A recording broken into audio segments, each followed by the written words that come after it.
Media Matters has put together an awesome compilation of the Republican reaction on Fox News, their hosts and some elected officials, to the idea expressed not long ago that Donald Trump could, in the end, try to delay the election. Here's some of the highlights. Someone might want to check up on Joe Biden during this nationwide lockdown. He's saying some very strange things. Biden pushed a bizarre conspiracy theory.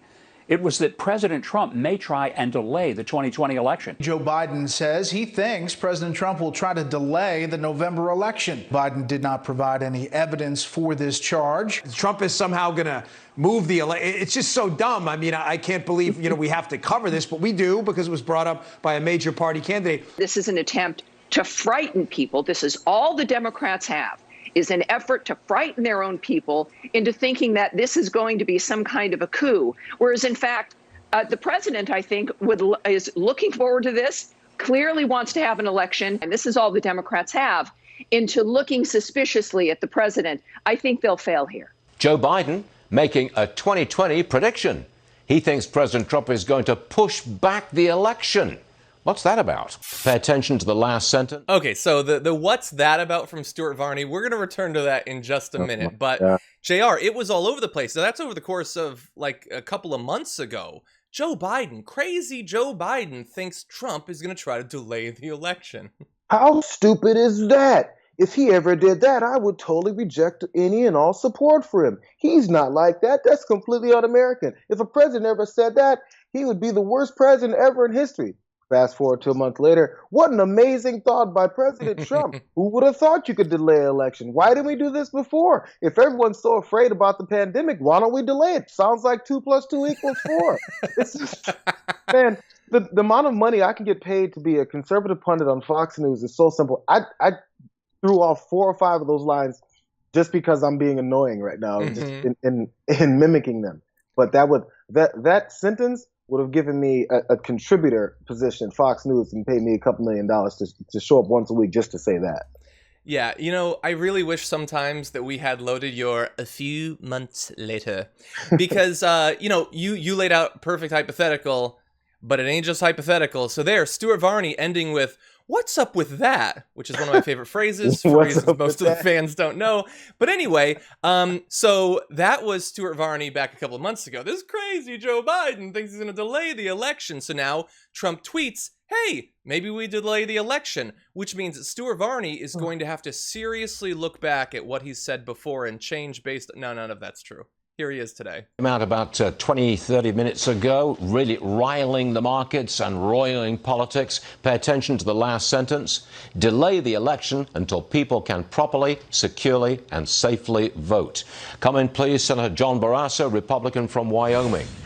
Delay the vote? What do you say, Mr. Senator? I do apologize for interrupting you, but if we have mail-in balloting the way it's scheduled now, there is absolutely no way you will get an election result on election night or even in the first few days. That means confusion and endless challenges. That is a mess. What do you think? Delay the election? You can't start counting mail-in ballots until the day of the election.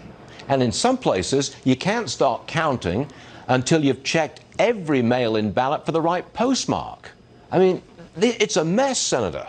Okay, so that is perfect, because look, John Barrasso, senator's on, and he was to his credit, I guess, saying, yeah, Constitution, we should do it on the day we're supposed to do.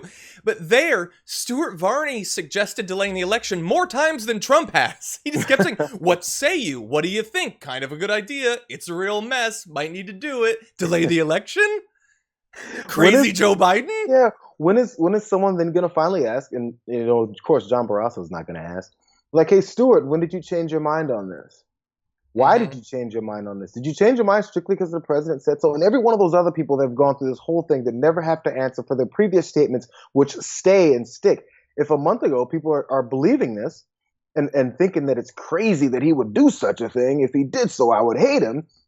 Why won't they follow up and now hate him? Hey, stand by your principles that we all know you don't have, or just admit that you don't have any. Just go with it. Be like, anything that President Trump says, I'm going with because I'm afraid of him. Say it. Say it. We already know it's the truth. Just say it. You're afraid of him. Anything he says goes. You like a dictator. That lady in that one promo we run that was at that was at that event, and she goes, "I'm not a believer in dictatorships, but if there is, I think it should be Trump." She's being honest.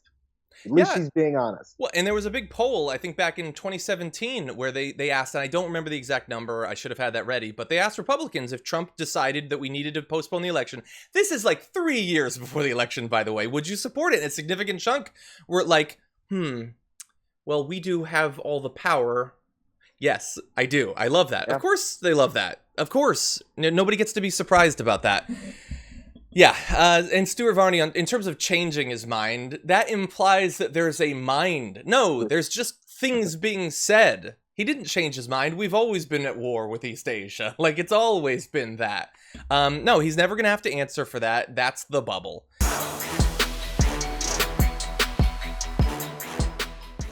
Check out the Damage Report podcast each day, wherever you get your podcasts, whether Pocket Casts or Stitcher or iTunes. You can join me as I give you the news and stories you want, with a range of co-hosts and interview guests jumping in on the fun each day.